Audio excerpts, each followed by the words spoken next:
At ito na nga mga kaibigan, no, panoorin natin ang video na ito kung saan nagsuntukan ang dalawang tricycle driver na ito. Ayun, nahulog pa yung isa. Grabe, medyo malalim-lalim yun ah. Sama ng bagsak siguro nun. Bangin eh oh. Nasaan na ba yun? Yun, umahon pa. Tibay naman nito ah. O pinagpag lang. Kunyari hindi nasaktan.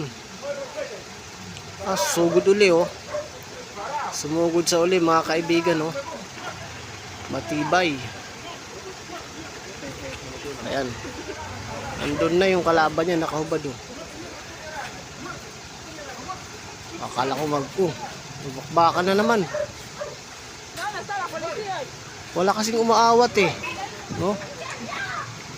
Yun, napunta na sila sa loob. Grabe itong mga babae na to, ayaw umawat eh.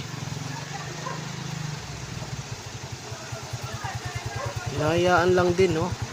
O yun, buti na lang may dumating ng enforcer, oh. Inawat na sila mga kaibigan, no? Ang lupit. Ano kayang dahilan ng pinag-awayan nila? Grabe. Sama yung tama ng isa. Nahulog na. Nasapak pa.